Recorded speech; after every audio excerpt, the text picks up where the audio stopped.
this quiet place, we will learn not how to fight the mind, but how to offer it a place to rest. This is a journey of letting go, a deep sleep meditation designed to calm anxiety at night and guide you toward the inner peace you deserve. It is a gentle way to cure insomnia naturally, without medication, by calming the mind and softening the body into rest. We will explore the timeless wisdom of Zen Buddhism, not as a lecture, but as a series of whispers, of Zen stories for deep sleep that can become the very fabric of your dreams. You are not broken for feeling this way. You are simply human, carrying the weight of a world that taught you to grasp, to own, to control. But tonight, we will learn a different way, a gentler way. Imagine, just for a moment, a vast, still pond at dawn. Water is like dark glass, reflecting a sky that is slowly turning from deep indigo to the softest lavender. There is no wind. The only sound is the sound of your own quiet breath, which has, for a moment, finally slowed down. In the center of this pond, a single lotus flower rests. Its roots are deep in the mud, in the darkness, in the unseen world below. But its petals, a delicate, luminous white, are open to the sky. As the first rays of the morning sun touch the water, the lotus begins to unfold. It does not struggle. It does not force its way open. It simply responds to the light, petal by petal, revealing the golden heart at its center. This lotus offers its beauty and its fragrance to everything and everyone, without condition. It offers it to the dragonfly that lands gently on its edge. It offers it to the morning mist that gathers like tiny jewels on its leaves. It offers it to the lonely traveler walking the path beside the pond. And it offers it to the clouds passing high overhead. The lotus does not ask the dragonfly for loyalty. It does not demand that the sun shine only for it. It does not try to hold the mist or possess the sky. Its love is a pure offering, a giving. It simply is in all its radiant glory, and in that being, it loves the entire world. This is the heart of our first principle tonight. True love in Buddhism is not possession, but unconditional giving, wishing happiness for others without demand. This is a difficult teaching in a world that tells us love is about finding our other half, about completing ourselves through another, about a kind of beautiful, romantic ownership. We say, my friend, my partner, my family. The word itself plants a flag of possession in the heart of another. And when we possess, we fear loss. This fear is the source of so much of our suffering, so much of our nighttime anxiety. The mind clings to what it loves, replaying moments of connection, fearing their end, creating scenarios of abandonment. This is the hot coal of attachment that we will speak of later, the one that burns the hand that holds it. But the lotus shows us another way. Its love is a fragrance, not a cage. It radiates. It does not grasp. Let's bring this into your own body right now. As you lie here, feel the weight of your body being held by the surface beneath you. You do not need to hold yourself up. The bed, the floor, the earth itself is holding you. This is a kind of love, an unconditional support. Can you let go into it just a little more? Now think of someone or something you love dearly. It could be a person, a pet, a dream you hold for your future. Feel the warmth that arises in your chest. Now, notice if there is any tightness around that warmth. A subtle clenching, a fear of it changing or leaving. That tightness is the habit of possession. It's the mind's attempt to build a fence around the beautiful things in our lives, forgetting that beauty, like the lotus's fragrance, cannot be contained. In the world of Buddhist psychology, this clinging is known as upadana. It's one of the key links in the chain of suffering. Our brains, particularly the older, more primitive parts like the amygdala, are wired for survival. They see connection as a resource and the potential loss of that connection as a mortal threat. So when you lie awake at night, worrying about a relationship or your security, your nervous system is simply running an ancient program designed to keep you safe by keeping you attached. But that program is now outdated. It creates the very suffering it's trying to prevent. The practice is not to shame this part of yourself, but to gently, compassionately teach it a new way. The way of the lotus. The micro practice here is simple. It is the breath of offering. As you inhale, imagine you are breathing in all the love and light the world has to offer, just as the lotus accepts the morning sun. Feel your lungs fill with this gift of life. There is no effort. It is given freely. Then, as you exhale, imagine you are offering that breath, that life, that love back to the world without any expectation. You are not directing it to anyone in particular. You are simply releasing it like a fragrance into the open space around you. Inhale, receiving.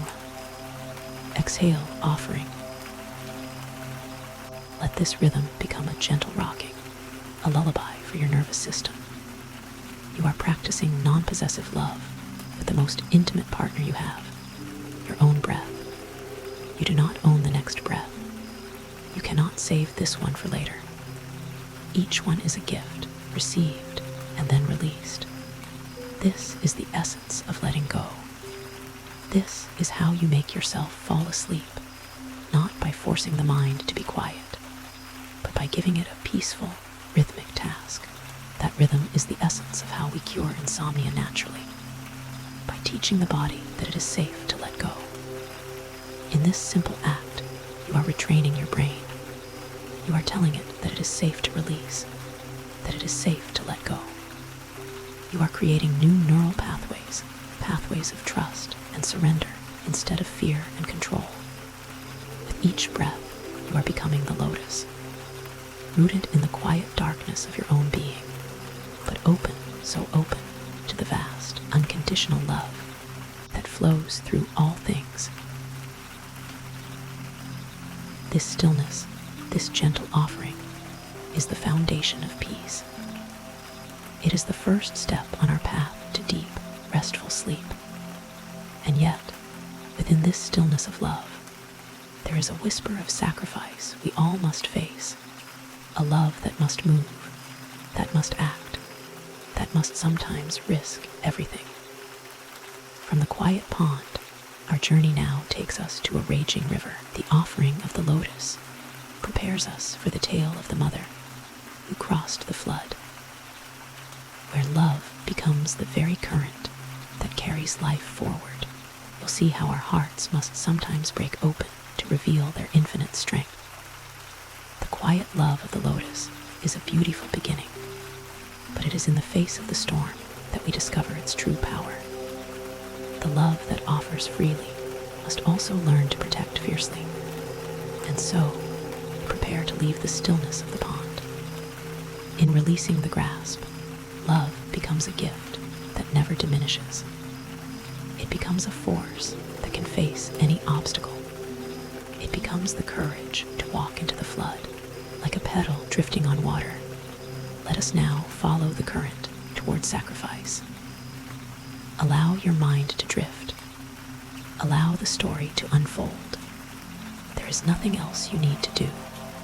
Just breathe and let go. The world slows down for you now.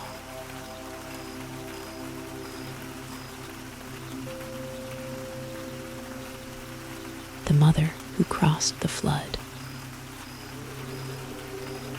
Imagine a mother, but do not see her in a warm, sunlit kitchen or a quiet nursery.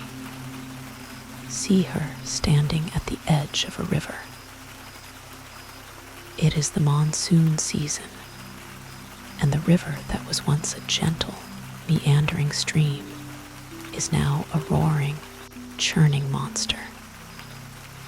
The water is the color of mud, thick and angry, filled with debris, branches, roots, the wreckage of a world turned upside down. On the other side of this flood is safety. On this side is danger, a village already succumbing to the rising water. And in her arms, she holds her child, a small, sleeping infant wrapped tightly against her chest. The child's life is a tiny, flickering candle in the face of this raging storm. Her heart pounds not with fear for herself, but with a primal, ferocious love for the precious life she holds. Every instinct screams to stay back, to wait for the storm to pass. But love is not an instinct for self-preservation. It is an instinct for other preservation. And so, she takes a step. The cold, powerful water swirls around her ankles, then her knees. Each step is a battle against the current. The river tries to pull her down, to sweep her away, but her feet find purchase on the shifting riverbed. Her arms, wrapped around her child, are not just arms. They are a promise. They are a fortress. They are a vow made of flesh and bone. She does not think about her own survival. Her entire universe has contracted to this single, sacred task, to be the bridge for her child. The roar of the water fills her ears, but she hears only the gentle rhythm of her child's breath. The cold seeps into her bones, but she feels only the warmth of the small body against hers. This is the mother crossing the flood. Her sacrifice is not a grand, theatrical gesture. It is a series of small, determined steps in the dark. It is a love so complete, so selfless, that it transcends fear. She is not just a woman. She has become an embodiment of compassion itself, a living vessel of metta, of loving kindness. This story, found in the Buddhist scriptures, is a powerful symbol of selfless love and expansive compassion. It speaks to a love that is not about what we get, but about what we are willing to give. And not just give, but give everything. This mother's love is a force of nature, as powerful as the flood she is facing. It is a love that asks for nothing in return. The child does not need to be grateful. The child does not need to promise to love her back. The child simply needs to exist, to be safe. And that is enough. Her love is the ultimate act of letting go of her own safety, her own comfort, her own life, if necessary, for the sake of another. In our modern lives, we may not face literal floods, but we face floods of a different kind. The flood of responsibilities at work, the flood of a loved one's illness, the flood of financial pressure, the flood of our own anxiety and despair that threatens to pull us under. And in these moments, we are often called to act with a love that feels sacrificial. We stay up all night with a sick child, sacrificing our own rest. We take on extra work to to provide for our family, sacrificing our own time and energy. We listen to a friend in crisis, sacrificing our own emotional peace to hold space for their pain. These are the daily crossings. We often see this sacrifice as a loss, as a depletion of our resources. We feel drained, exhausted, burnt out. Buddhist psychology offers a different perspective. It suggests that this kind of giving, when it comes from a place of genuine compassion rather than obligation or resentment, is not a depletion. It is an expansion. When the mother steps into the river, her sense of self dissolves. There is no longer me and my child. There is only the unified act of love and protection. Her small, separate self merges with a larger, more powerful force. This is the healing paradox of compassion. In giving ourselves away, we find a self that is larger, stronger, and more connected than the one we were clinging to. Think about the times you have acted from this place of deep, selfless care. It might have been a small moment, making a meal for someone who was grieving, or simply offering a kind word to a stranger. In that moment, did your own worries fade into the background? Did you feel a sense of purpose, a connection that went beyond your own small world? Modern neuroscience is beginning to understand this. Studies on compassion have shown that acts of altruism activate the brain's reward centers, the same areas associated with pleasure and happiness. When we give, our brains release oxytocin, the love hormone, which reduces stress and increases feelings of connection. Far from depleting us, genuine compassion can be a source of profound resilience and well-being. It is the antidote to the lonely, anxious self that lies awake at night, trapped in its own small story. Modern science now confirms this. Compassion reduces stress hormones and activates relaxation pathways, helping us to cure insomnia naturally. The mother crossing the flood is not losing herself. She is finding herself in the most profound way possible. The micro practice for this section is a visualization called the raft of compassion. As you continue to breathe gently, I want you to bring to mind someone in your life who is struggling.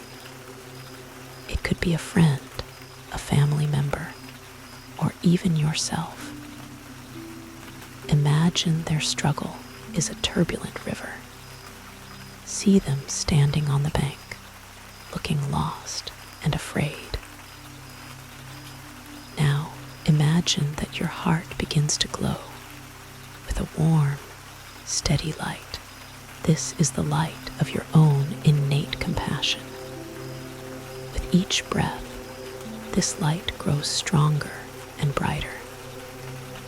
See this light extend from your heart and form a small, sturdy raft in front of you. This raft is made of your loving kindness, your strength, your willingness to help. Now, gently push this raft across the water toward the person who is suffering. You are not crossing the river for them. You are not solving their problems. You are simply offering them a vessel of support, a safe place to rest. Watch as the raft reaches them. They may choose to get on it, or they may simply touch it and feel its warmth. Your role is only to offer, The outcome is not yours to control. Feel the sense of connection, the quiet strength that comes from this act of offering. You have not depleted yourself. In fact, you may feel fuller, more connected. This is the practice of expansive compassion. It is a way to engage with the suffering of the world without being drowned by it. It is a way to transform your feeling of helpless anxiety into a sense of purposeful love. You become the mother, not by carrying the whole world on your shoulders, but by offering the raft of your heart. Her sacrifice is not about loss, but about a boundless giving that reveals the depth of compassion, a love that asks for nothing in return. And now, as the visualization fades, return to the simple sensation of your breath. Feel the gentle rise and fall of your chest.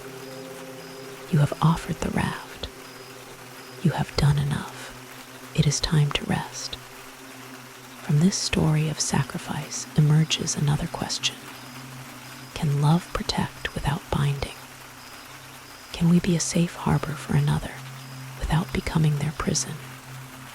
The mother's fierce, protective love is beautiful, but if it clings too tightly after the flood has passed, it can stifle the very life it saved. The answer lies ahead, in the mirror of a mother's love, where reflection teaches us the difference between attachment and freedom. We will see how the most profound love learns to hold with an open hand, to protect with space, and to see the beloved not as a possession, but as a reflection of the boundless sky. Sacrifice is not measured by pain endured, but by compassion made visible. The river recedes, leaving behind a reflection waiting to be seen. Let the current of this story carry you deeper into stillness, deeper into sleep. You are safe. Everything is okay. The mirror of a mother's love. When you gaze into a mirror, do you see possession, or do you see presence? Imagine that same mother, years after she crossed the flood. The raging river is now a distant memory, a story told on quiet evenings. Her child, once a helpless infant, is now a young adult, ready to walk their own path, to face their own rivers. The mother's love has not diminished. If anything, it has deepened, matured, transformed. It is no longer just a fierce, protective instinct. It has become a vast, quiet wisdom. She watches her child prepare to leave home. There is a part of her, the part that remembers the flood, that wants to hold on, the part that wants to build a fortress around them, to protect them from all the sorrows and dangers of the world. This is the love of attachment, the love that clings. It is a love born of fear. It says, "Stay with me where I can keep you safe. Your pain would be my pain, so avoid all pain." It is a love that, with the best of intentions, can become a cage. But there is another kind of love within her, a love that is like a mirror. Imagine her eyes. When her child looks into them, they do not see the mother's fears, her expectations, her desires for who they should be.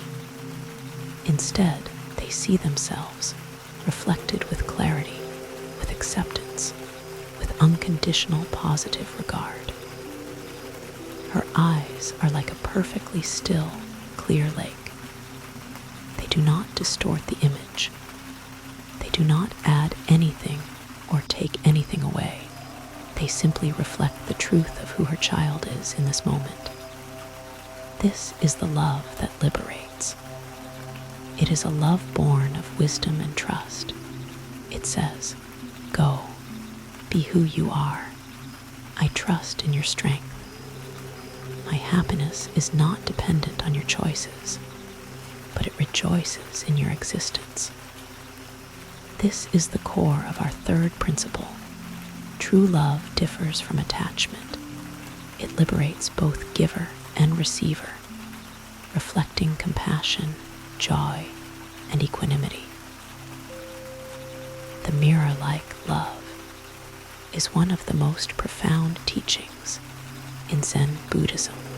It is connected to the idea of emptiness, or sunyata. This doesn't mean that the mother's love is empty of feeling. On the contrary, it is full, but it is empty of a separate, needy self.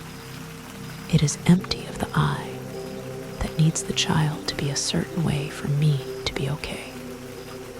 When the ego is out of the way, what remains is pure, reflective presence.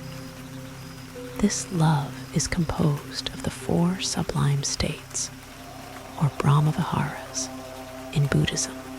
First, there is metta, or loving kindness, the simple wish for the other to be happy. This is the warmth of the mirror. Second, there is karuna, or compassion, the wish for the other to be free from suffering. This is the mirror's ability to reflect even the painful parts with tenderness. Third, there is mudita, or sympathetic joy.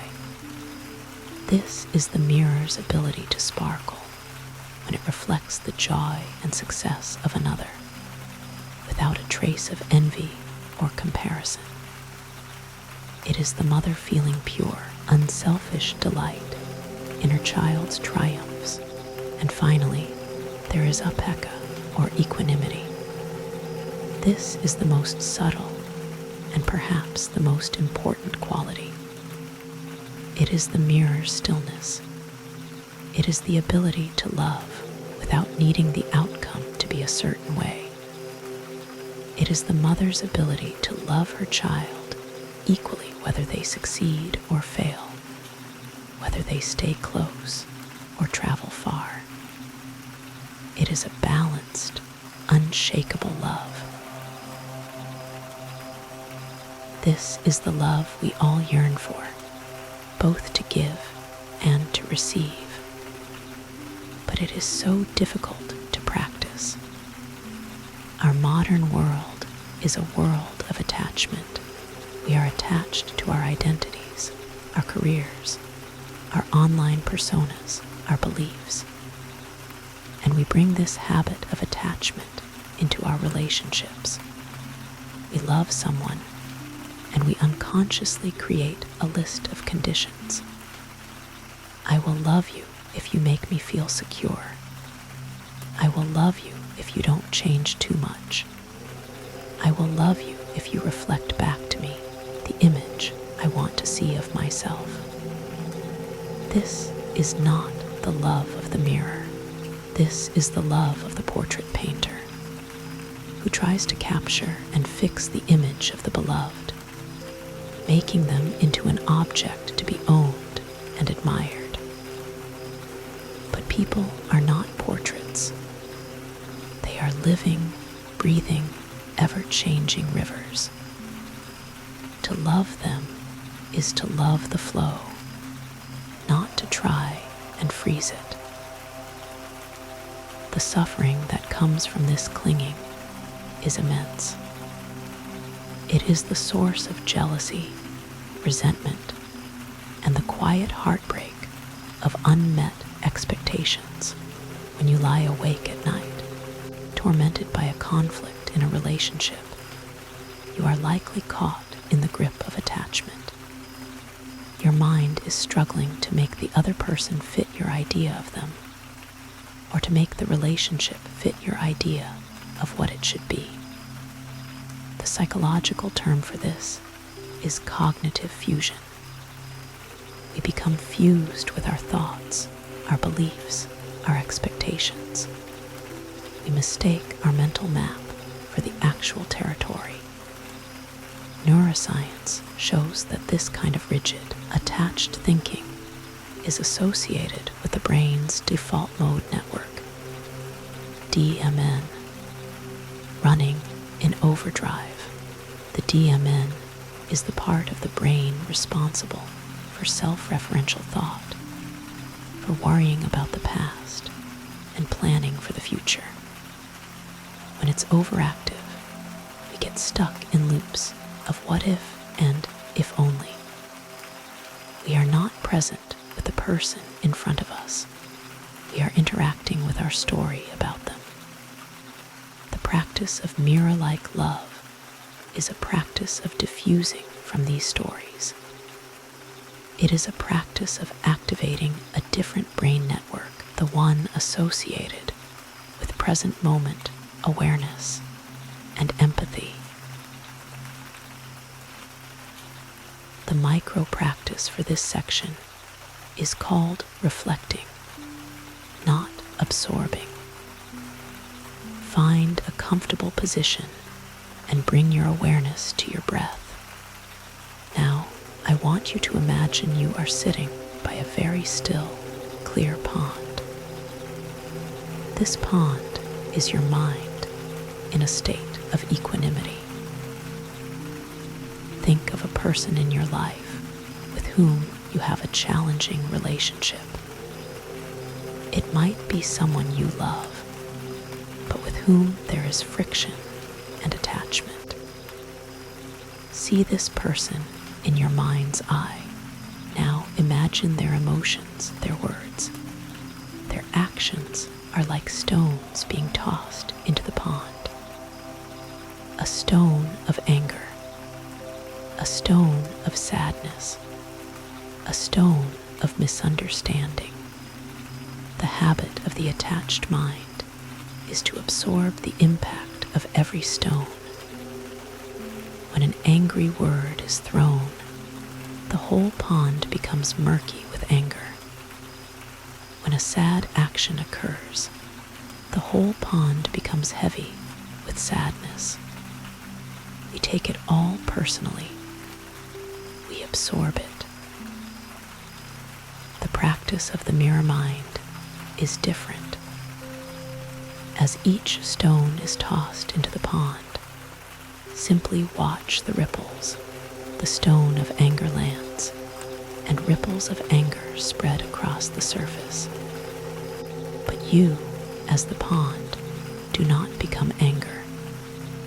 You are the vast, clear water that is holding the ripples. You reflect them perfectly. You see them for what they are, temporary disturbances on the surface.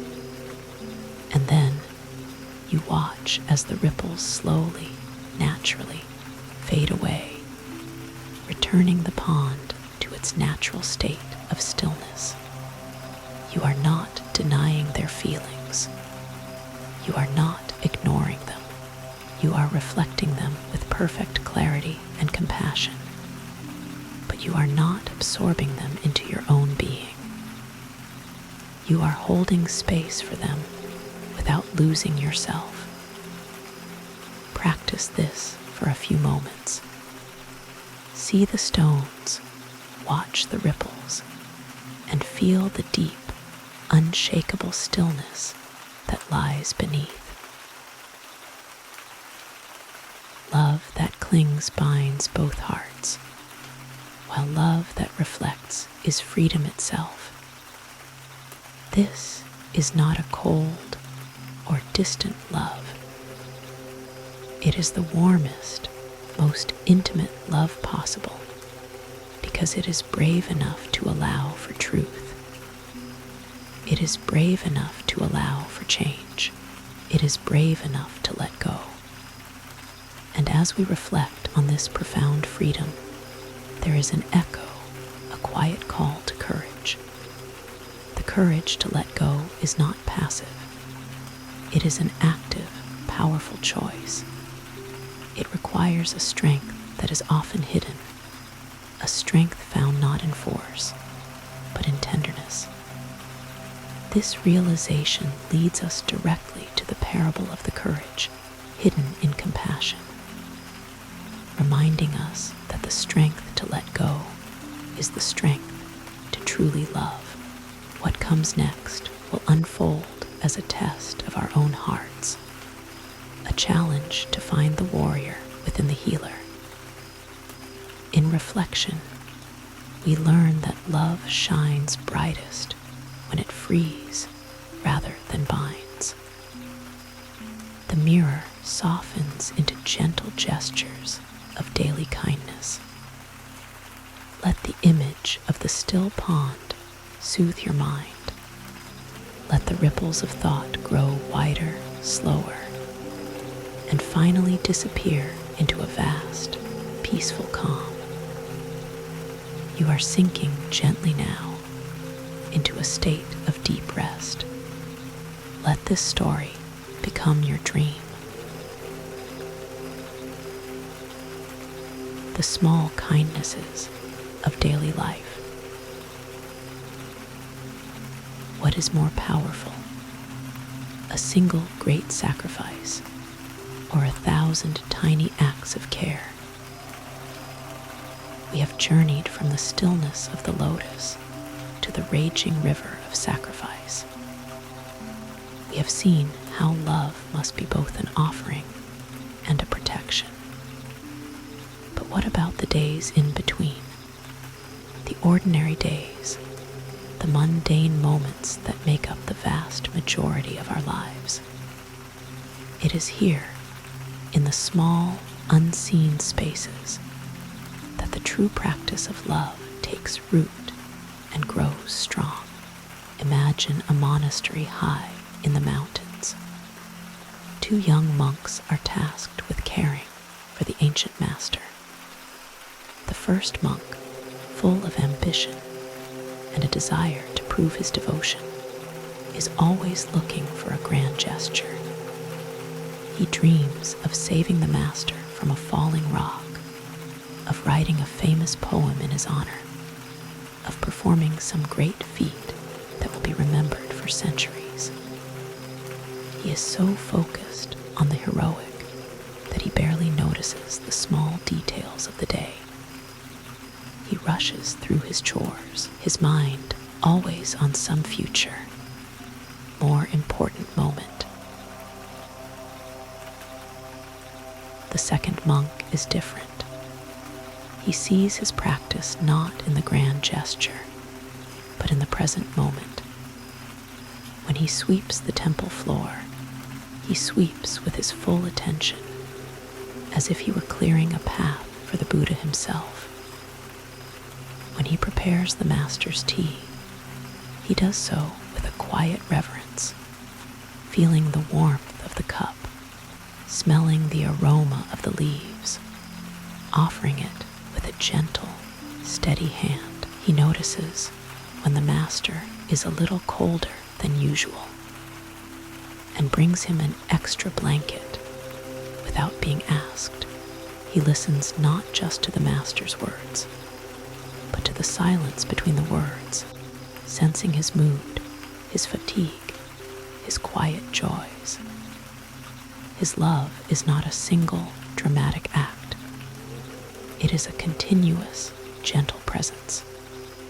It is 1,000 tiny acts of care, woven together to create a tapestry of profound compassion.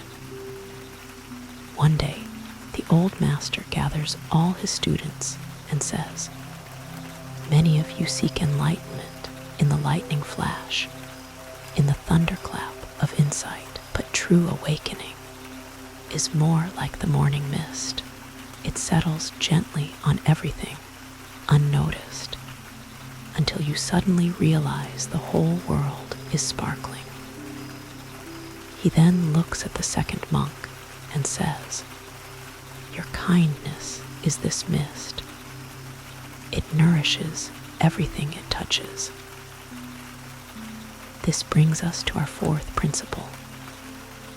Love is practiced not only in great sacrifices, but in small gestures of patience, listening, and tolerance.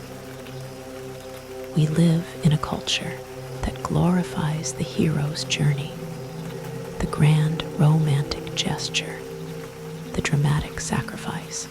But Zen teaches us that the path to a peaceful mind and a compassionate heart is paved with the small stones of our daily interactions. Each one is an opportunity to practice. When your partner is telling you about their difficult day, are you truly listening? Or are you just waiting for your turn to speak, thinking about your own problems? The small kindness is to put down your own story for a moment and simply be a space for theirs. When a coworker is struggling with a task, do you offer a moment of your time to help without expecting anything in return? When you are caught in traffic, do you curse the other drivers? Or can you offer a silent wish for them to be safe and at peace? These moments are the dojo of our practice. They are far more challenging and far more transformative than any imagined heroic act. The stress and anxiety that keep us awake at night are often the result of 1,000 tiny cuts from the day, a dismissive comment from a boss, a short-tempered reply from a loved one, the frustration of a task that won't go right, the constant, low-grade hum of feeling unseen, unheard, and unappreciated. We carry these small wounds to bed with us, and they fester in the dark.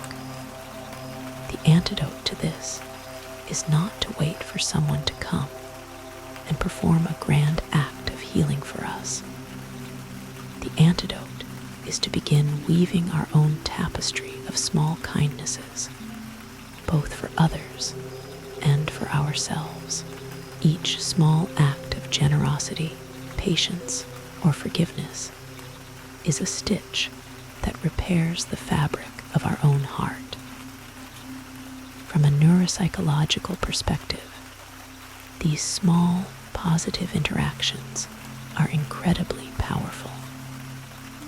They release small bursts of oxytocin and serotonin, which counteract the corrosive effects of the stress hormone, cortisol.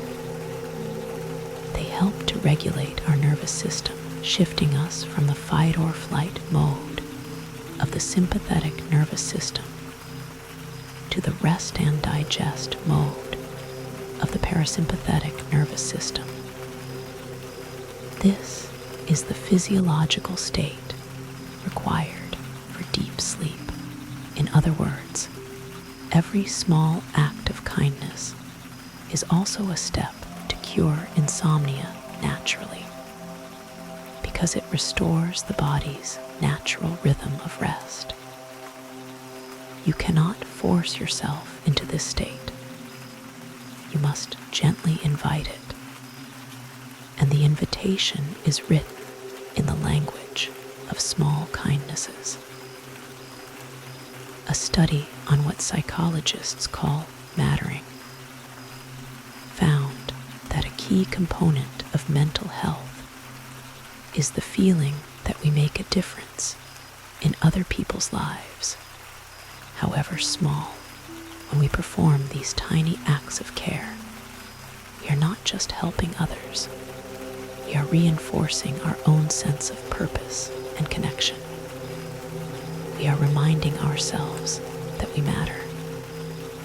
This feeling is a profound balm for the lonely, anxious mind that lies awake, feeling disconnected and insignificant. So the practice is not to add another monumental task to your already overwhelming to-do list. It is to infuse the tasks you are already doing with a new quality of attention and care. It is a shift from doing to being. The micro practice for this section is called the next 3 steps. As you lie here, simply resting, I want you to bring your awareness into your body. Feel the gentle contact of the air on your skin. Feel the subtle movement of your chest as you breathe. Let go of any grand plans for tomorrow, any big worries, any complex problems. Bring your attention to a much smaller time frame. Just the next 3 steps, or in this case, the next 3 breaths. For the duration of your next inhalation, can you offer yourself a small kindness? Just for this one breath, can you let go of all self-criticism? Can you allow yourself to be exactly as you are, without needing to fix or change anything?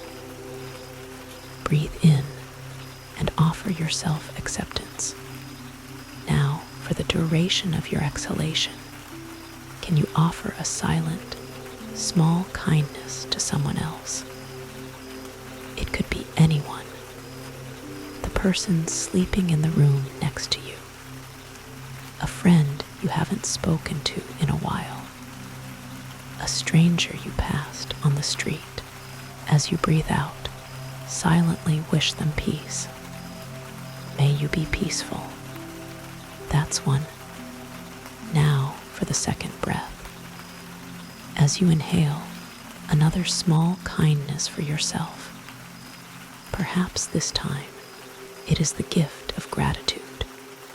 Just for this one breath, feel a sense of appreciation for your body, for its incredible, tireless work of keeping you alive. Breathe in gratitude for your heart, which has been beating for you every moment of your life. And as you exhale, another small kindness for the world. Imagine your breath carrying a sense of calm out into the night.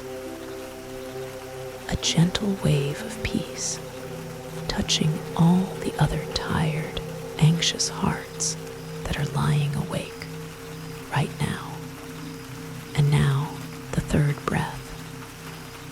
As you inhale, the kindest gift of all for yourself in this moment, the permission to rest. Just for this breath, give yourself permission to let go of everything. Nothing to solve, nothing to figure out, just permission to be still. And as you exhale, release one final wish for all beings everywhere. May all beings be free from suffering. You see, it is not so difficult. Small kindness is the soil where compassion grows strong roots. This practice of gentle, moment-to-moment care is the foundation upon which all the greater virtues are built. It is the steady, quiet work that prepares the heart for the tests it will inevitably face. But kindness is also tested, and friendship reveals itself most clearly in trial. The gentle mist of daily care can give us strength. But what happens when that mist is blown away by the harsh wind of a true crisis? The answer lies in our next story, a tale of loyalty measured not by gentle gestures, but by unshakable presence in the face of mortal danger. From these small, quiet acts, we now venture into a place where trust is everything. We move from the temple to the wilderness, to the the story of the friends who faced the bear, where loyalty is measured by presence, not promises. From gentle gestures, we now walk into the forest where friendship is tested. Allow the feeling of kindness to spread through your body like a warm, gentle mist.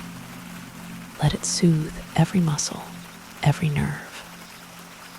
Let it carry you down, down, into the healing darkness of deep sleep.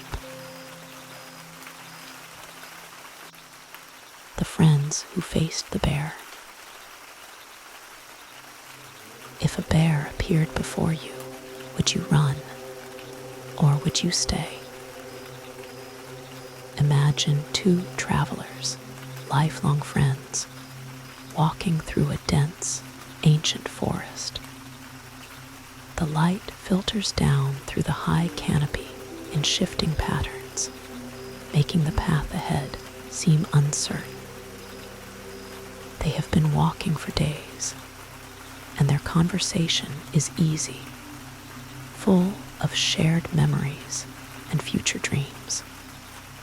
They speak of loyalty, of how they would do anything for each other. If we ever face danger, says the first friend, I will stand by you no matter what. I would give my life for you. The second friend smiles and agrees, and I for you. Our bond is unbreakable. Their words are sincere, heartfelt, but words are wind. The forest, in its ancient wisdom, knows that truth is not found in what is said, but in what is done.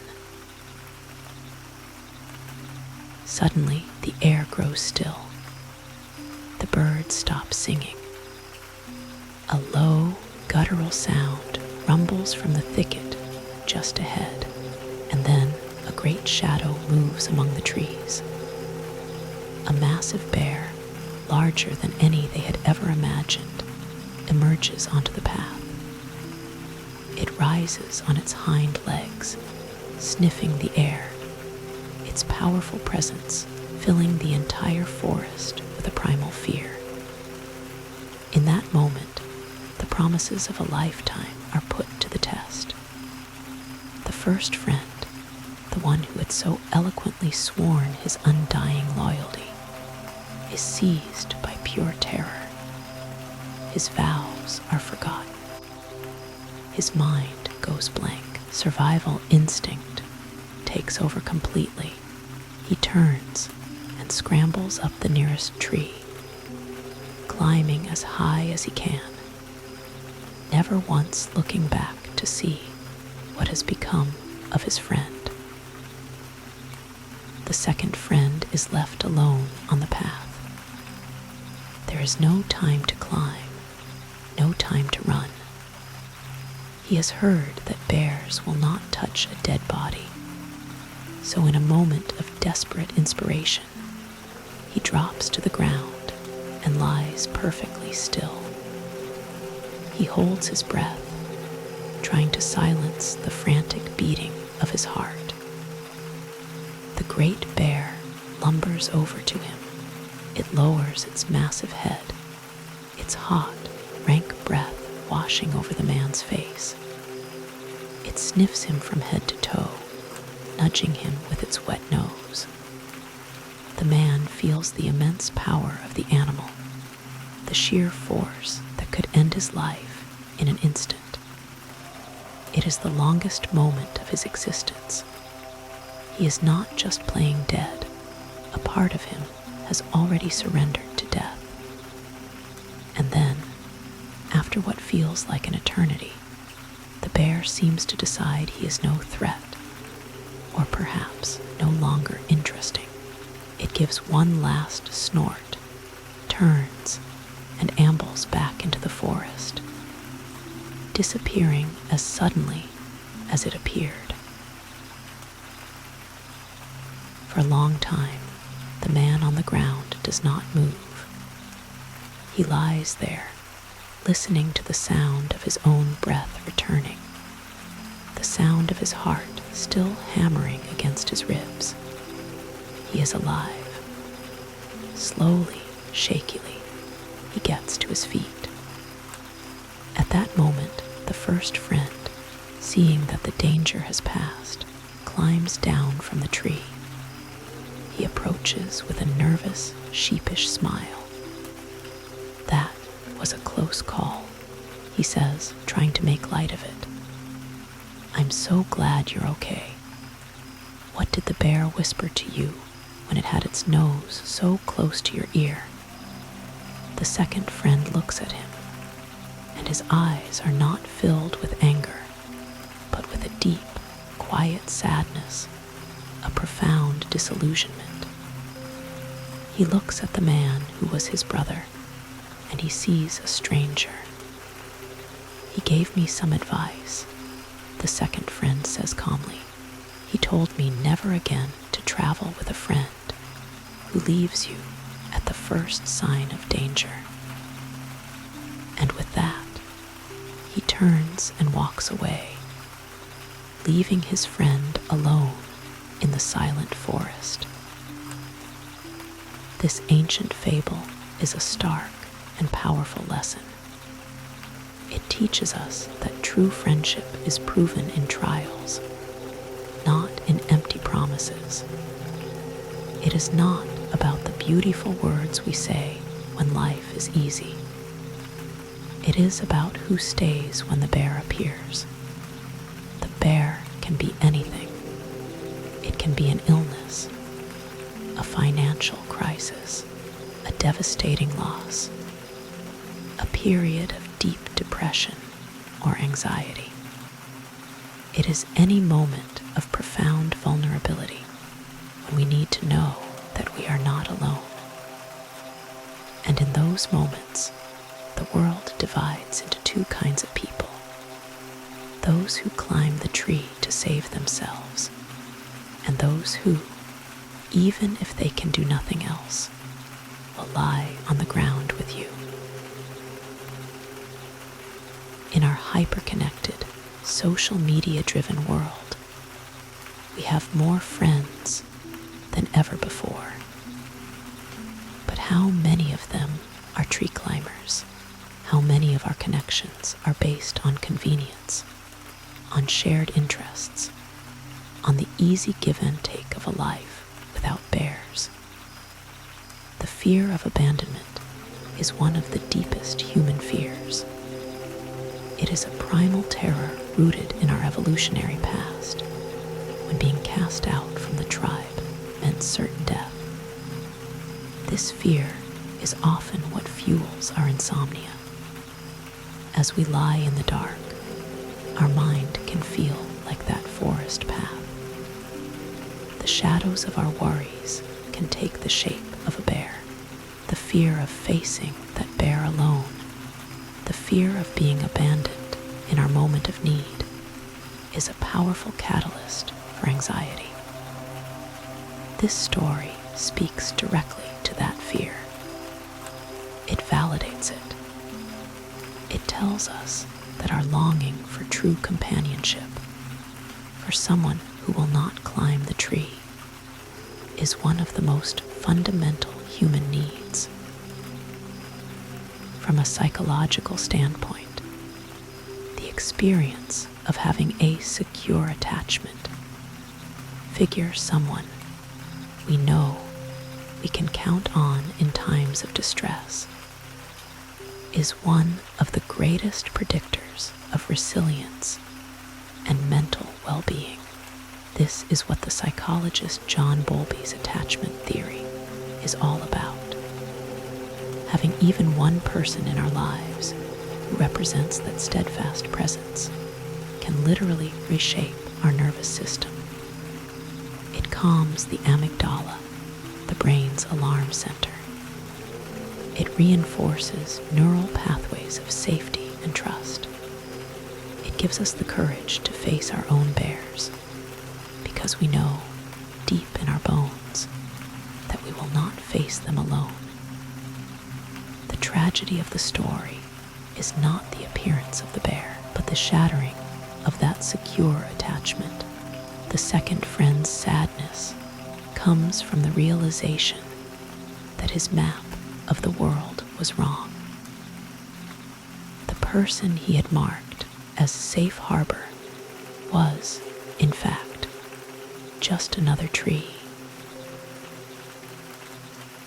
The micro practice for this section is a reflection on steadfastness. It is called recognizing your anchor. As you rest here, breathing gently, I want you to let your mind drift over the people in your life. Don't force it. Just allow faces and names to float by. Now I want you to ask yourself a quiet question. Who would not climb the tree? Who in your life, past or present, has shown you the quality of steadfast presence? It may not be the person you expect. It might be a grandparent, a teacher, a therapist, a beloved pet. It might even be a character from a book or a spiritual figure who has inspired you. It is anyone who, in your heart, you feel would stay.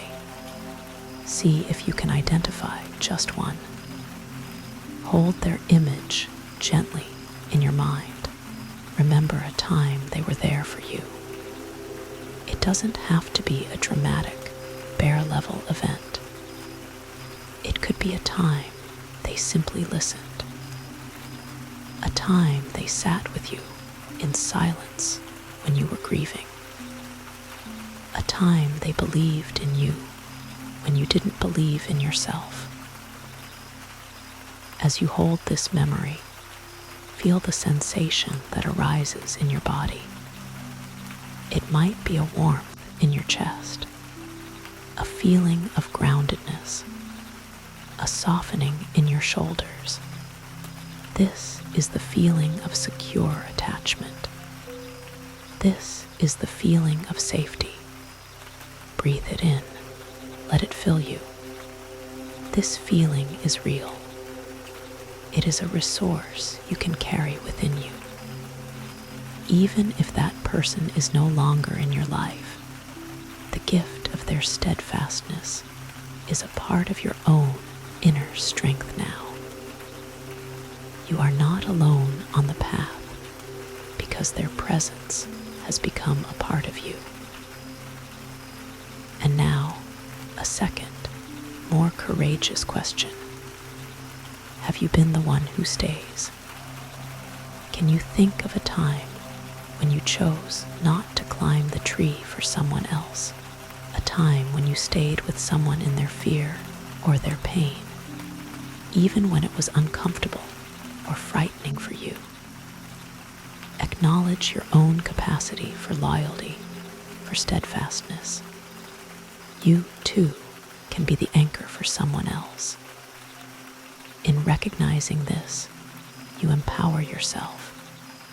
You are not just a victim of circumstance, waiting to be abandoned. You are a source of strength. Friendship is not declared in words, but revealed in moments of danger, where presence is the truest proof of love. The pain of a friendship lost is real, but the wisdom it imparts is invaluable. It teaches us to value presence over promises, to seek depth over quantity in our connections. From this test of loyalty emerges a greater truth. The story shows us the failure of a certain kind of friendship, but it also points us towards something more profound. It points us toward a companionship that is not based on mere personality or shared history, but on a shared commitment to something higher. This leads us to the path of noble companionship, where friendship transcends fear and becomes a bond of practice and liberation. we will explore what it means to find friends who not only stay with you when the bear appears, but who help you see that the bear itself is a part of the path. True friends do not abandon when the shadows gather. The forest path opens toward companions who walk with us in Dharma. Let the feeling of safety and strength be your anchor now. Let it hold you steady as you drift deeper and deeper into the calm, quiet waters of sleep. There is nothing to fear. You are held. The path of noble companionship. What is more precious than gold? A friend who walks the path beside you. We have seen the pain of a friendship that fails the test. We have felt the cold loneliness of the traveler left on the path to face the bear alone. It is a story that warns us, that teaches us to be discerning. But the Buddha's teachings do not leave us there. In that place of disillusionment, they show us that beyond the friendship of convenience, beyond even the loyal friendship of worldly support, there is a higher form of connection. This is called K-A-L-Y-A macron, letter 1E47 amatata, which translates as noble or spiritual friendship. This is not just about having someone who won't abandon you in a crisis. It is about having someone who helps you wake up.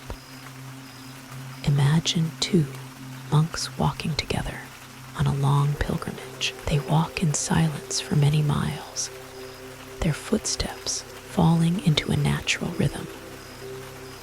The sun beats down on them. The path is dusty and hard. One of the monks, Ananda, turns to his companion, who is the Buddha himself. "Venerable sir," Ananda says, "it seems to me that half of the holy life is noble friendship, noble companionship, noble camaraderie." The Buddha stops walking. He stops, turns to his WLK letter 1E47 beloved disciple, his eyes filled with a gentle but firm light. "Do not say that, Ananda. Do not say that," he replies. "It is not that half of the holy life is noble friendship. It is that the whole of the holy life is noble friendship." This is a radical and profound statement. The Buddha is saying that the entire spiritual path, the whole journey of awakening, of finding peace, of ending our suffering, is contained within the practice of noble companionship. Why is it so important?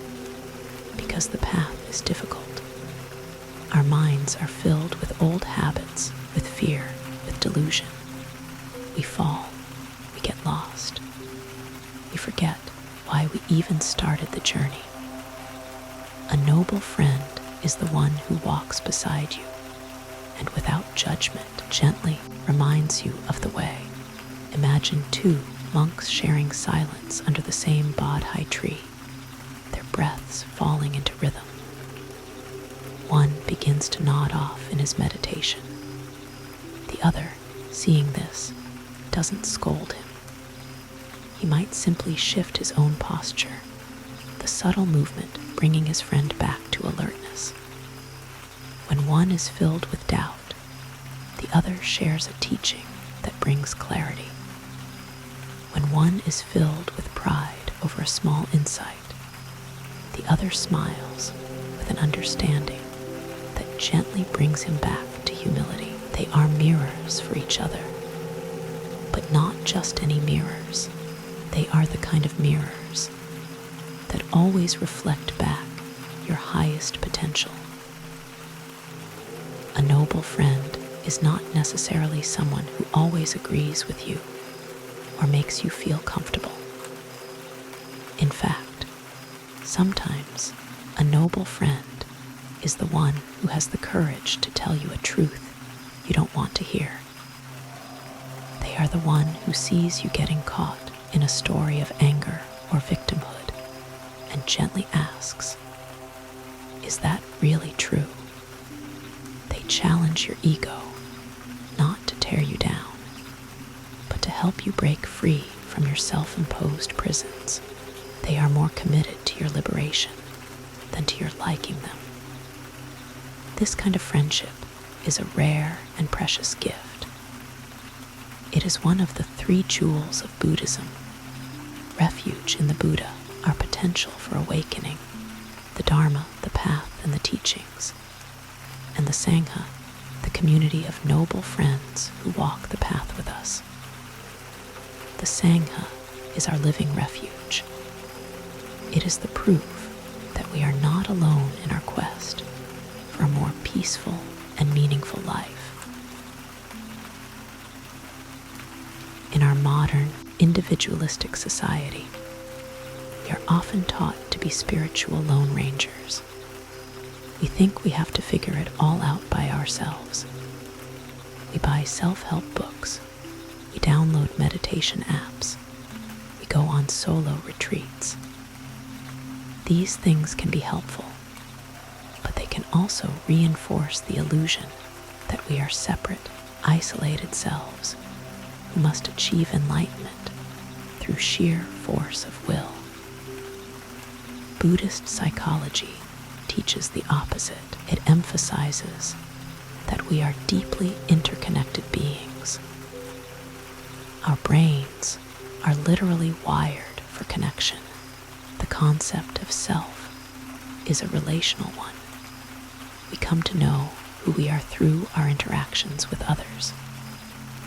As neuroscientist Matthew Lieberman writes in his book Social, our need to connect with other people is even more fundamental than our need for food and shelter.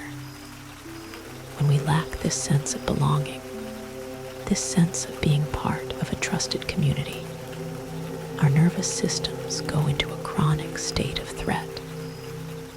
This state of high alert, of social anxiety and loneliness is a major contributor to stress, depression, and of course, sleeplessness, lying awake at night.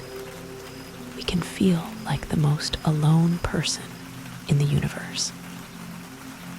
The practice of building and nurturing noble friendships is the direct antidote to this existential loneliness. It creates a social safety net for our nervous systems. When you know you have a friend you can call in the middle of the night, not just for help, but for a moment of shared understanding, your whole physiology changes. Your breathing deepens. Your heart rate slows. Your mind, feeling safe and held, can finally begin to let go and drift toward sleep. Noble friendship is a form of co-regulation where we help to soothe each other's nervous systems. It is the ultimate Zen meditation technique for insomnia, not a technique you do alone, but a way of life you build with others. It is the recognition that my peace is intertwined with your peace. The micro practice for this section is a meditation of gratitude for noble companionship. It's called calling the Sangha. As you continue to rest, allow your breath to be your guide. With each gentle exhale, let go of a little more tension. Now, I want you to bring to mind the people in your life who have been, or are, your noble friends. These are the people who reflect back your best self, the ones who challenge you with kindness, the ones who share your deepest values. They don't have to be Buddhists or even spiritual in any formal sense. They are simply the ones who support your journey toward being a better, wiser, more compassionate human being. As each person comes to mind, imagine them sitting in a circle with you. See their faces, feel their presence. One by one, silently thank them. Thank you for seeing me. Thank you for challenging me. Thank you for walking with me. Don't rush. Take your time to really feel the gratitude for each person. You may find that your Sangha includes authors whose books have changed your life, teachers you've never met, but whose wisdom has guided you, or even historical figures who have inspired you. Include them all in your circle. This community of support is real. Whether you see them every day or not, feel the collective strength of this circle. Feel the warmth, the wisdom, the shared commitment. You are not alone on this path. You are part of a vast, interconnected web of beings who are all, in their own way, striving to wake up. Let this feeling of belonging wash over you. Let it soothe the part of you that feels isolated. Let it be a deep comfort to you in the quiet of the night. Noble friendship is a refuge, a mirror, and a guide. It is the presence that helps us rise when we stumble. It is, as the Buddha said, the whole of the holy life. It is the context in which all our other practices, kindness, compassion, letting go, can truly flourish. And this power of compassionate connection is so immense that it can reach even the most lost and hardened of hearts. It has the power to stop violence in its tracks and transform a killer into a saint. And yet, even the darkest hearts may be turned through such companionship. As in the lesson from the blade that fell from the hand, where violence meets compassion and is transformed, we will now witness the story of Angulimala, a man who was the very definition of terror, and how the noble friendship offered by a single, fearless teacher changed the course of his destiny and the destiny of countless others. The highest gift a friend can offer is the path walked together. From shared steps, we now witness the dropping of a blade. Close your eyes and allow the world to fade. Feel the support of your invisible Sangha all around you. You are safe. You are part of something vast and beautiful. Rest now.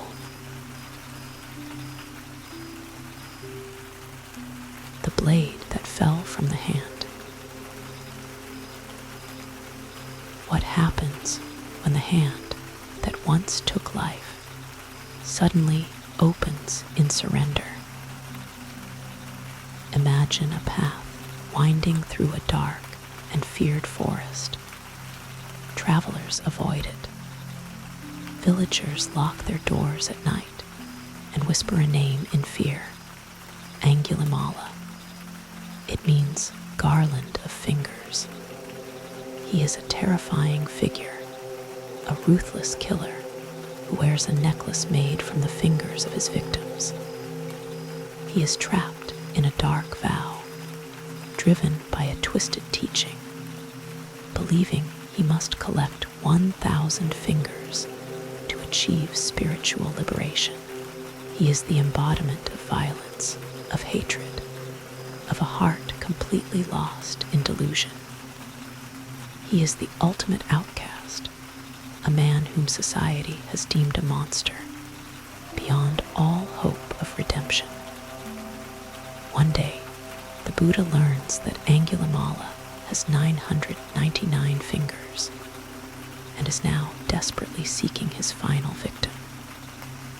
The Buddha also learns, through his deep insight, that Angulimala's own mother is on her way to see him, to try and beg him to stop. The Buddha knows that in his madness, Angulimala would not even recognize his own mother and would kill her to complete his gruesome task. This would create a karma so dark, it would be almost impossible to overcome. And so, without any weapon, without any guard, the Buddha sets off alone and walks calmly down the path toward Angulimala's forest. Angulimala sees the lone monk approaching. He is astonished. No one ever dares to come this way. He thinks to himself, "This will be easy. I will take this monk's finger, and my quest will be complete."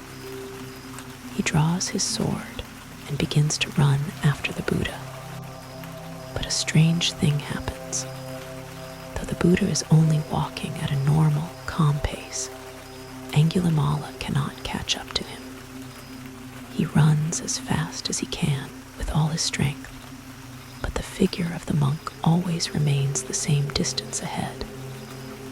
Exhausted, frustrated, and bewildered, Angulimala finally shouts out, "Stop, monk! Stop!" The Buddha, without breaking his stride, turns his head slightly and replies with a voice of pure calm, "I have stopped, Angulimala.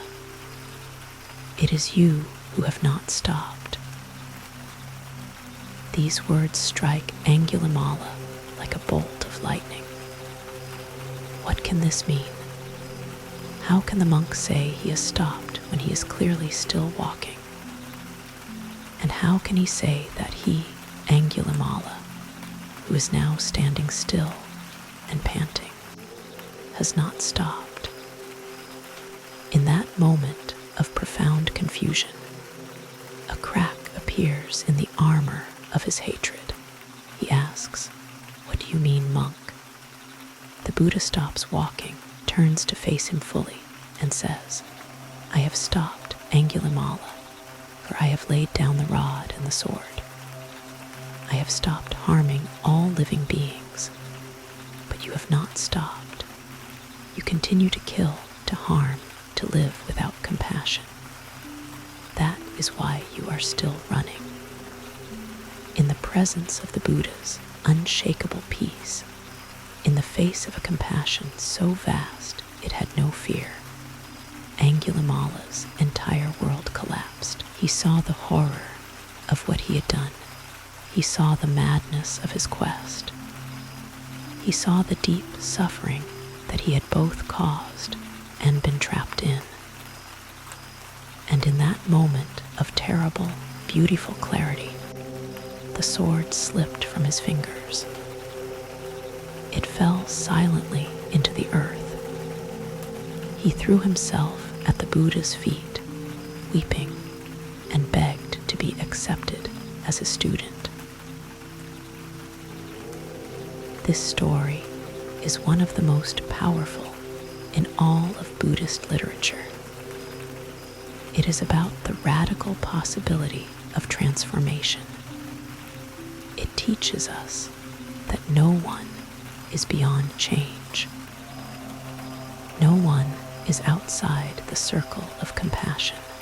Angulimala, the feared killer, became a monk. The path was not easy for him. When he would go into the villages for alms, people would throw stones at him, remembering the terror he had caused. He bore their hatred with patience, understanding it was the fruit of his own past actions. But through his dedicated practice, supported by the noble friendship of the Buddha and the Sangha, he eventually became an arhat, a fully awakened being. The story demonstrates our seventh principle, the transformation of Angulimala through compassion, showing no one is beyond change. This is not just an ancient myth. It is a profound psychological truth. Modern neuroscience, particularly in the field of neuroplasticity, has shown that our brains are not fixed. We can and do change throughout our lives. The patterns of thought and behavior that define us, even deeply ingrained patterns of anger, fear, and addiction, are not life sentences. They are pathways in the brain that have been reinforced through repetition. But with focused attention and new practices, we can create new pathways. We can literally rewire our brains for compassion, for peace, for forgiveness. The Buddha's presence acted as a powerful catalyst for this rewiring in Angulimala. His unwavering calm and compassion created a state of neurobiological safety that allowed Angulimala's defensive, violent brain to stand down. For the first time, perhaps in his entire life, Angulimala was met not with fear or aggression, but with unconditional presence. This is the healing power of a regulated nervous system meeting a dysregulated one. The calm of the Buddha was contagious. It was an invitation for Angulimala's own nervous system to find a new, more peaceful state. We all have an inner Angulimala. It is the part of us that gets caught in destructive patterns. It may not be physical violence. It may be the violence of harsh self-judgment, the violence of angry words toward a loved one, the violence of addiction, of numbing our pain in ways that only create more suffering. It is the part of us that feels lost, trapped, and beyond hope. We run and run, chasing after things we think will bring us peace, more money, more success, the perfect relationship, only to find ourselves exhausted and no closer to our goal. And the teaching of this story is that the way to stop running is to meet that part of ourselves with the same fearless compassion that the Buddha offered Angulimala. It is to stop judging it, stop hating it, stop trying to destroy it. It is to turn toward it and say, with a calm, steady voice, I have stopped. I will no longer harm you with my judgment. I will no longer harm myself with these patterns. It is you who have not stopped. Let me help you find your way home. This is the practice of self-compassion, the radical act of offering noble friendship to ourselves. The micro-practice for this section is called dropping the sword. As you lie here, breathing in and out, I want you to gently bring to mind a sword that you are carrying. This is a habitual pattern of thought or behavior that causes suffering for you or others. It might be the sword of self-criticism, the sword of resentment towards someone, the sword of anxiety about the future, the sword of a craving you feel powerless against. Just choose one, and for a moment, just acknowledge it without judgment.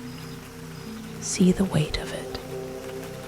Feel how tiring it is to carry it around all the time. See how it keeps you running, how it keeps you from being truly at peace. Now visualize the Buddha, or any figure of profound wisdom and compassion that resonates with you.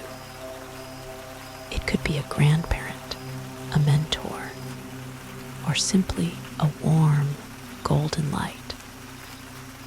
See this presence standing before you, looking at you with eyes of complete understanding and unconditional love. There is no judgment in their gaze, only peace. This compassionate presence says to you, I have stopped. It is you who have not stopped. Feel the truth of these words resonate deep within you. And now, in your mind's eye, see the sword in your hand. Feel its weight. And then, simply allow your fingers to relax. Allow the hand to open and let the sword fall. You don't have to throw it. You don't have to fight with it. You just have to let it go. Watch it fall silently to the ground. And as it falls, feel the lightness in your hand, in your arm, in your whole body. Feel the relief, the freedom. Even the darkest karma may dissolve in the light of compassion. The story of Angulimala is not just about his transformation. It is about the incredible power that made it possible. This turning of violence into peace reveals the greatest strength of all, a strength that is not aggressive, but receptive, not hard, but soft, not loud, but quiet. It is the power that lies at the heart of all true healing. Together, we'll now explore this profound strength in the story of the courage hidden in compassion, where gentleness defeats hatred and power is found in mercy. We will see how the quietest force in the universe is also the most invincible. The fallen blade becomes the seed of courage. Let the feeling of release spread through your entire being. There is nothing left to hold, nothing left to carry. You are free to rest. Let go now and drift into a deep and peaceful sleep.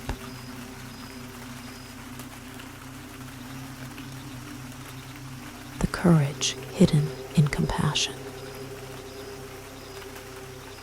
Is compassion weakness, or is it the deepest strength we can hold? Our culture often confuses kindness with weakness. It celebrates the warrior who fights, the leader who dominates, the individual who asserts their will upon the world. Compassion is sometimes seen as a soft, sentimental emotion, nice to have, but ultimately ineffective in the face of real power, real conflict, real evil. The story of the Buddha and Angulimala turns this entire notion on its head. Think again about that scene in the forest. On one side, you have Angulimala, the very symbol of brute force. He has a weapon. He has physical strength. He has a history of terrifying violence. He represents the power of aggression, of hatred, of fear. On the other side, you have the Buddha. He has no weapon. His body is that of a middle-aged ascetic, not a warrior. He has only one thing, an unshakable, boundless compassion. In a conventional sense, he is completely powerless. And yet, who is truly the strong one in this encounter? Who is free, and who is the prisoner? Angulimala, for all his strength, is a slave to his delusion, running frantically, trapped in a cycle of violence he cannot stop. The Buddha, in his apparent vulnerability, is completely free. His peace is so profound that it cannot be threatened. His compassion is so vast that it includes even the man who wants to kill him. He doesn't fight Angulimala. He doesn't run from him. He doesn't even preach to him. He simply meets him with a quality of presence that is so powerful, so fearless, that it shatters Angulimala's reality. This is the courage hidden in compassion. It is the understanding that hatred is never ended by hatred. Hatred is only ever ended by love. Imagine a flame. This flame is hatred, anger, resentment. If someone directs this flame at you, the instinctive reaction is to fight back with your own flame. But what happens when you throw fire at fire? You only create a bigger fire, a raging inferno that consumes everyone. The compassionate response is to meet the flame not with more fire, but with a vast, cool ocean of patience and understanding. The ocean does not fight the fire. It simply absorbs it, surrounds it, and extinguishes it with its own nature. This is not weakness. This is immense strength. It requires far more courage to remain open-hearted in the face of aggression than it does to simply react with more aggression. It requires the courage to feel the pain of the situation, your own and the others, without being consumed by it. It is the courage to be the ocean, not the flame. This is our 8th principle. Compassion as the greatest courage, ending hatred through love. This is not just a spiritual ideal. It is a deep, psychological, and even physiological truth. When we are confronted with a threat, our sympathetic nervous system kicks into high gear, the fight, flight, or freeze response. Our heart rate increases, our muscles tense, our thinking becomes narrow and focused on survival. Reacting with anger or fear is the default, automatic setting. To choose a different response, to choose compassion, requires us to actively engage a different part of our neurobiology. It requires us to engage the prefrontal cortex, the part of the brain responsible for conscious choice and emotional regulation. It requires us to activate the vagus nerve, the great calming nerve of the body that governs the parasympathetic rest and digest system. This system is sometimes called the tend and befriend system, our biological foundation for compassion and connection. So, when you choose compassion in a difficult moment, you are performing a feat of incredible neurological strength. You are overriding millions of years of evolutionary programming. You are choosing to be the master of your own inner world, rather than a slave to your reactions. The world today is drowning in fire. We see it in our politics, in our online discourse, in the conflicts that tear families and communities apart. Everyone is shouting. Everyone is blaming. Everyone is certain of their own righteousness. The temptation is to jump into the fire, to add our own voice to the chorus of outrage. But the Zen masters would ask us, does this bring an end to suffering? The courageous path, the path of the Bodhisattva, the spiritual warrior, is to refuse to add more fire. It is to cultivate the vast, cool ocean of compassion within ourselves, and to offer that coolness to a burning world. This starts in the small moments of our lives. When a family member says something that triggers you, can you pause before reacting? Can you take a breath and try to understand the fear or pain that might be behind their words? Can you choose to be the ocean in the room? When you read a comment online that fills you with rage, can you resist the urge to type back an angry reply? Can you simply see the suffering in the other person's hatred and silently wish them peace? This is not about being a doormat. It is not about condoning harmful behavior. Compassion can be fierce.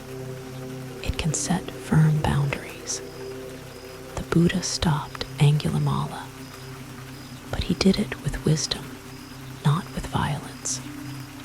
True courage is the tenderness that heals what fear cannot. The micro practice for this section is a breathing exercise called transforming the flame. Find a comfortable posture and let your body soften.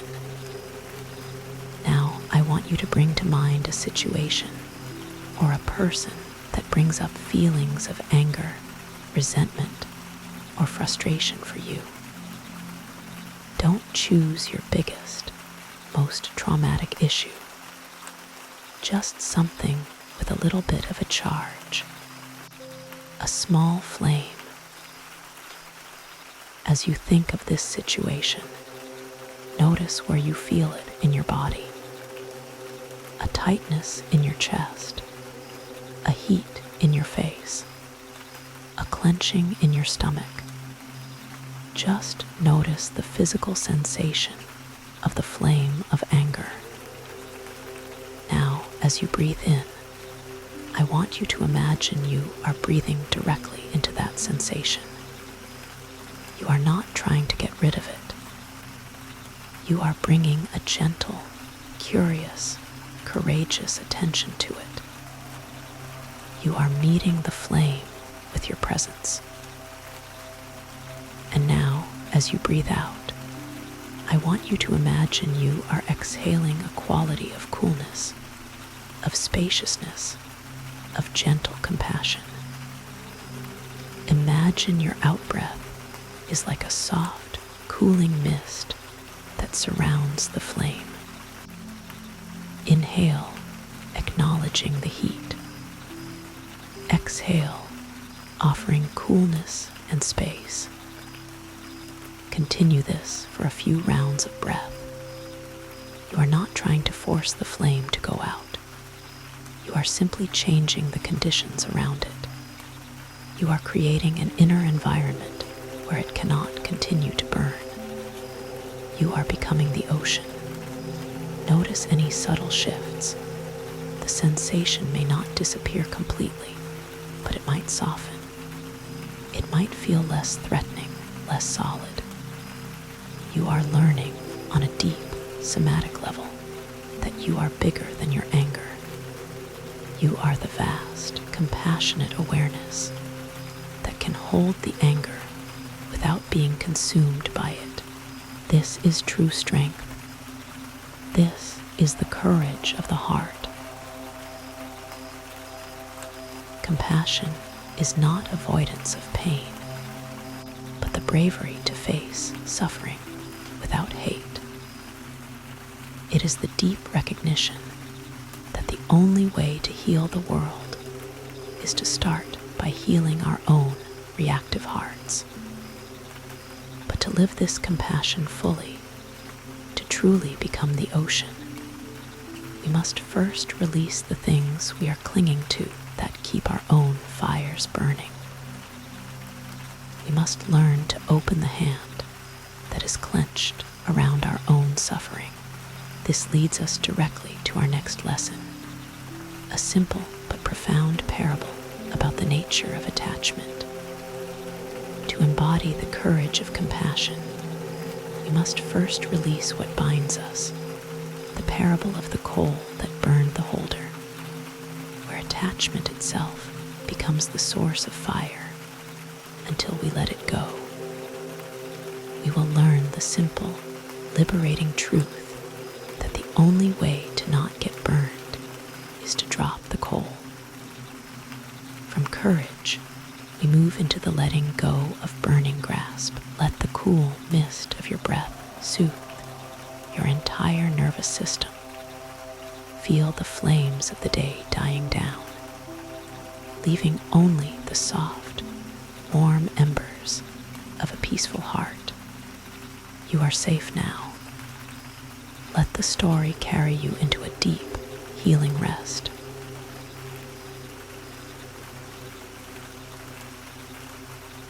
The coal that burned the holder. When you hold a burning coal with the intent of throwing it at someone who is harmed first, your enemy or yourself,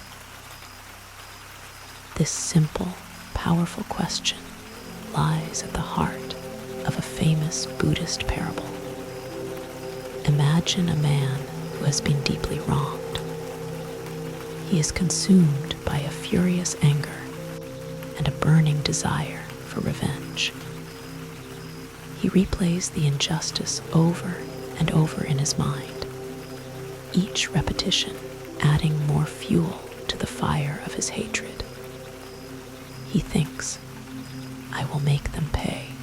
I will hurt them as they have hurt me. One day, he sees his enemy walking down the road. In his rage, he reaches into a nearby fire pit and scoops up a glowing, red-hot coal. He clenches his fist around it, his whole body tensing as he prepares to throw it. His mind is focused entirely on the pain he is about to inflict on the other person. But what is happening in this moment? Before the coal has even left his hand, before his enemy knows anything is wrong, his own flesh is being seared. The smell of his own burning skin fills the air. The agony is excruciating. The person he is harming in this moment is himself. The coal of his anger is burning him and him alone. This is the parable of the hot coal.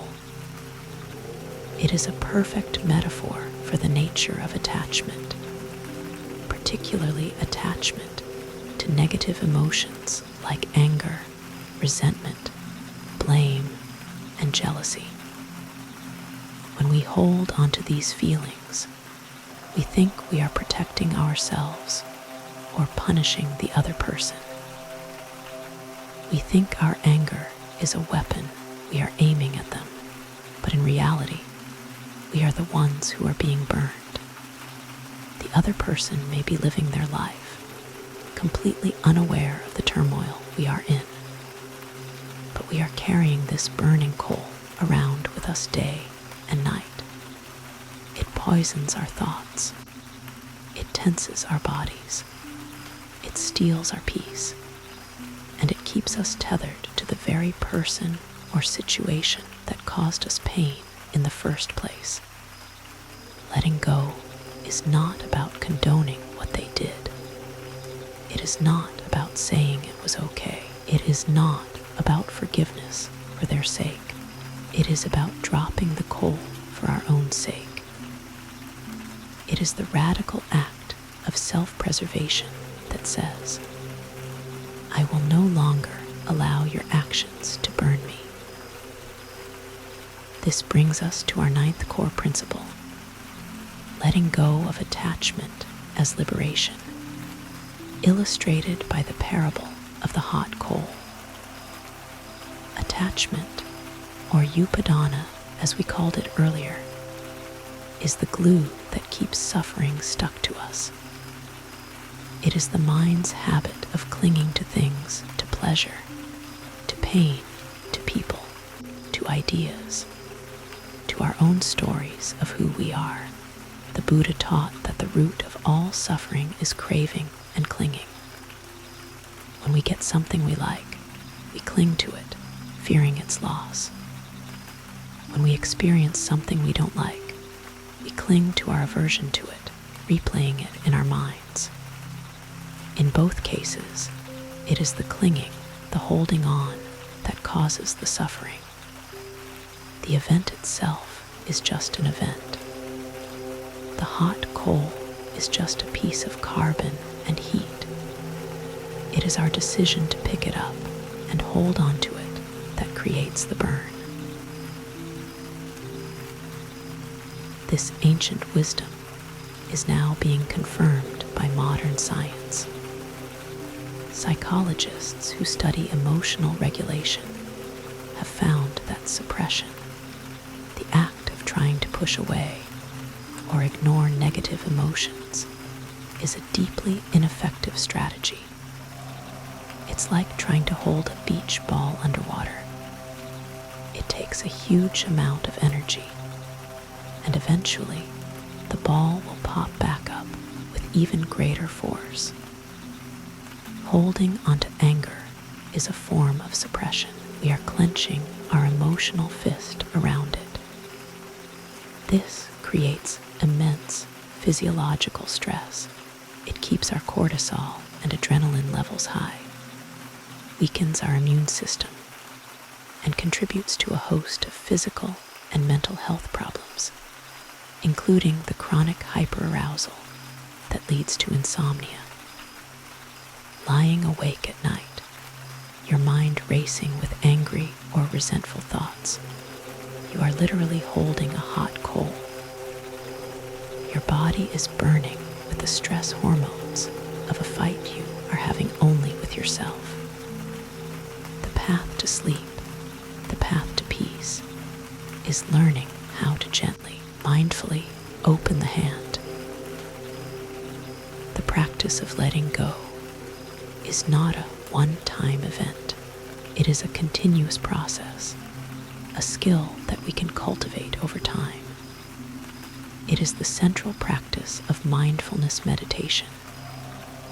In mindfulness, we learn to observe our thoughts and feelings as they arise, without judgment and without clinging to them. We learn to see them for what they are, temporary events in consciousness, like clouds passing in the sky. An angry thought arises. We can see it as a hot coal thought. Instead of grabbing it, analyzing it, and feeding its story, we can simply note it. Ah, anger. And then gently return our attention to our breath. We let the cloud float by. We let the coal cool down and turn to ash, all by itself. Each time we do this, we are weakening the old neural pathway of clinging and strengthening the new neural pathway of letting go. We are training our minds to stop picking up hot coals. The micro practice for this section is a visualization called opening the hand. Let yourself settle into a state of deep relaxation. Let your body feel heavy and supported. Now I want you to bring to mind a hot coal you might be holding. A resentment, a regret, a worry, a piece of self-judgment. Choose something that feels present for you, but again, perhaps not the biggest or most overwhelming thing. As you identify this thought or feeling, I want you to imagine that you are holding it in the palm of your right hand, in your mind's eye. See your fingers curling around it, clenching it tightly. Feel the tension in your hand, your wrist, your forearm, your shoulder. Feel the heat of it. Acknowledge the pain it is causing you right now, in this moment. This is the pain of holding on. Now, very slowly, I want you to begin to open your hand, finger by finger. Imagine the tense muscles beginning to soften and release. It might feel scary to let go. The mind might protest. No, I need to hold on to this. It's important. Just acknowledge that fear and continue to gently, slowly open the hand. As your palm opens fully, just look at the hot coal resting there. You are no longer clenched around it. You are simply seeing it for what it is. A painful piece of energy, nothing more. And now, simply turn your hand over and let it fall away.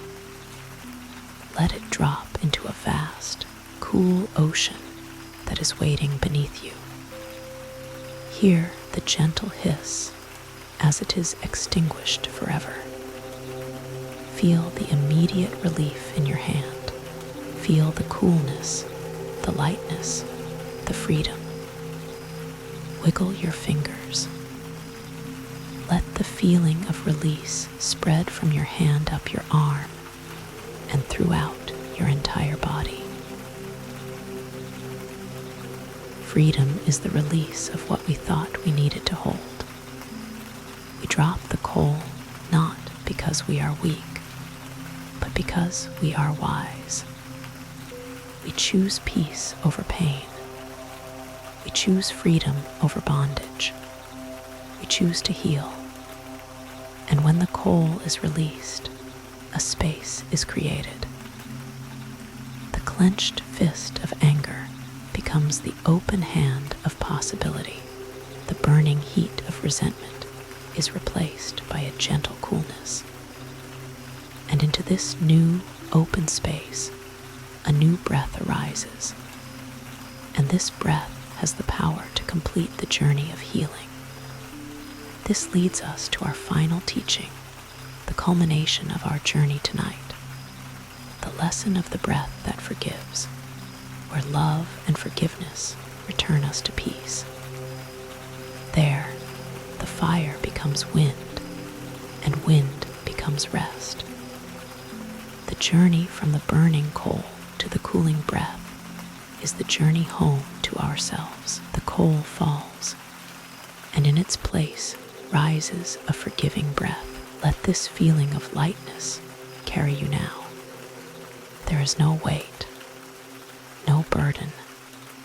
You are floating gently, safely, into the endless ocean of sleep.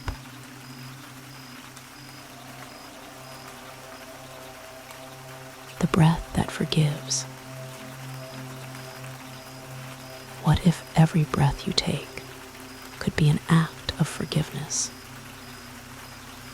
We have come to the end of our journey tonight, a path that has led us from the unconditional love of the lotus, through the sacrifice of the mother, the wisdom of the mirror, the test of the bear, and the fire of the hot coal.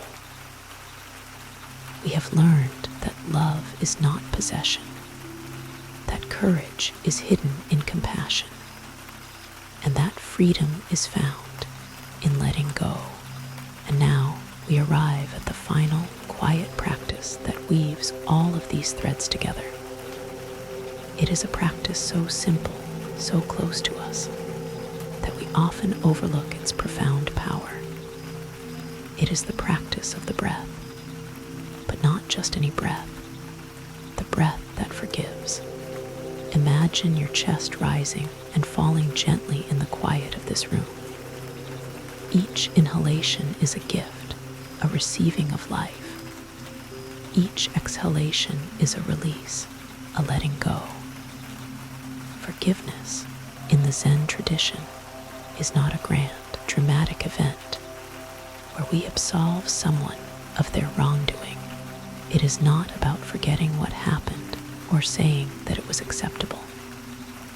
It is a much more intimate, internal process. Forgiveness is the final, definitive act of dropping the hot coal. It is the conscious decision to stop carrying the burden of resentment, not for the other person's sake, but for our own. It is the release of the painful story we have been telling ourselves, the story that keeps the wound fresh, the story that keeps us chained to the past. And this release happens moment by moment on the wings of the breath. Think of a time you have held a grudge. The story of the hurt plays over and over. With each telling, the body tenses, the jaw clenches, the breath becomes shallow and tight. The body remembers the trauma and relives it, keeping the nervous system in a state of high alert. This is the opposite of the state required for deep, restorative sleep. To hold a grudge is to refuse to let the story end. It is to choose to keep the fight going forever inside your own mind and body. Forgiveness is the act of allowing the story to finally come to a close. It is to say, the event is over. The past is finished. I will no longer allow it to steal the peace of my present moment. And the breath is our most powerful tool for this. When we consciously choose to breathe deeply and slowly, we are sending a direct message to our nervous system. We are telling the amygdala, the brain's fear center, that the threat is over. We are activating the vagus nerve, which tells our heart to slow down, our muscles to relax, and our mind to be calm. Each deep, mindful breath is an act of somatic forgiveness. It is a way of telling our body, you are safe now. You can let go. You can rest. This is our 10th and final principle. Daily practice of love and forgiveness through mindfulness, empathy, and gentle presence. It is a daily practice because forgiveness is not a one-and-done deal. Resentment can be a stubborn weed. We may drop the coal, only to find ourselves unconsciously picking it up again an hour later. The practice is to notice, without judgment, when we have picked it up again, and to gently, kindly drop it once more. We do this with the breath. We feel the tension of the grudge returning, and we meet it with a long, slow exhale. We release it again, and again, and again, as many times as it takes. This is not a failure. This is the practice. It is the patient, compassionate work of healing.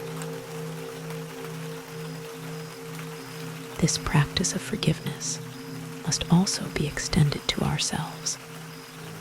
How many of us lie awake at night, not because of what someone else did to us, but because of what we did? We are haunted by our own mistakes, our own perceived failures, our own harsh self-judgments. We hold a hot coal of shame or regret, and we turn its burning heat upon ourselves. The breath that forgives must first be offered to the one who needs it most. You. Can you breathe in a sense of kindness for your own flawed, beautiful, struggling humanity?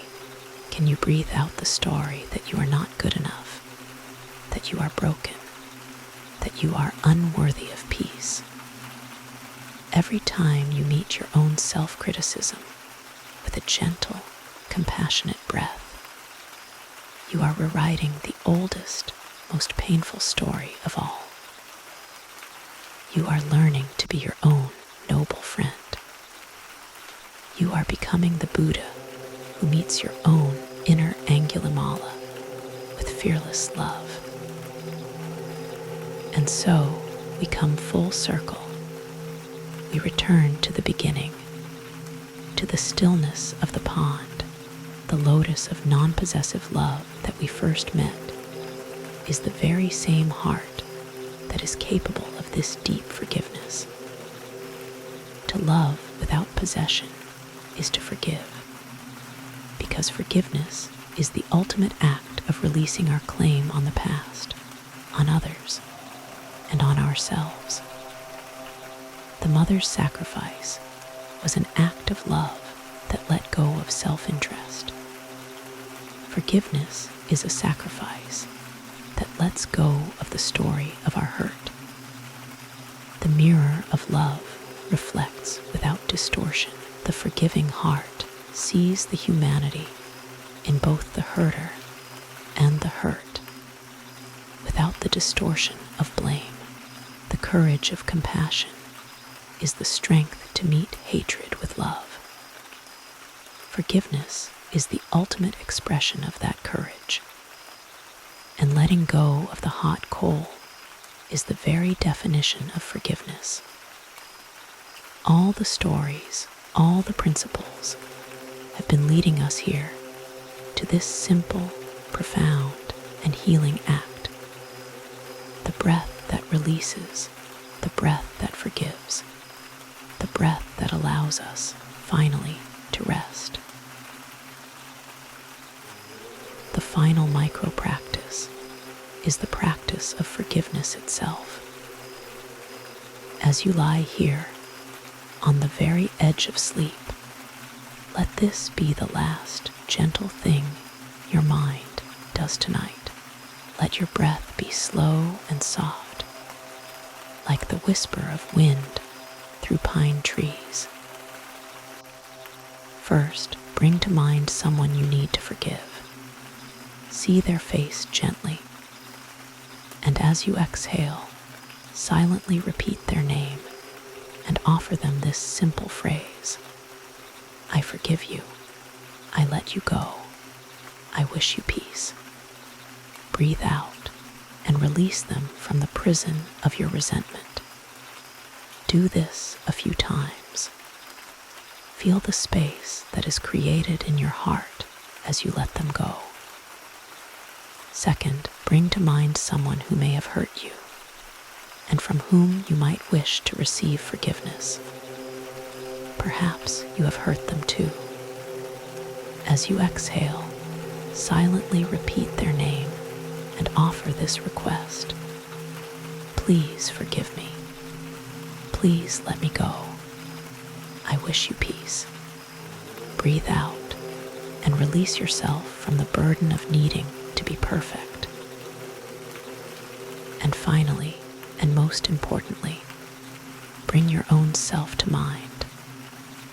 See your own face with all its struggles and all its beauty. Place a hand gently on your own heart, and as you exhale, offer this to yourself: I forgive you. I let you go. I wish you peace. Breathe out all the self-judgment, all the regret, all the harshness. Let it all dissolve into the night. Forgiveness is the final rest of the heart. The stories are over. The journey is complete. And as the breath releases, it carries with it all that was planted since the beginning. A circle completed, where love, sacrifice, and freedom converge into stillness. lotus of your heart is open. The river of your mind is calm. The mirror of your soul is clear. The bear of your fear is gone. The blade of your anger has fallen. The coal of your resentment has been extinguished. All that is left is this moment, this peace, this breath. And so, in forgiveness, you return to sleep as if embraced by the sky itself. Let this story become your dream. Let the silence speak where words no longer matter. There is nothing to fix, nothing to chase. You have arrived. You are home. Know that with these timeless Zen teachings, you already hold the power to cure insomnia naturally, not through pills, but through peace, presence, and compassion. Rest now, deeply, peacefully. Let go.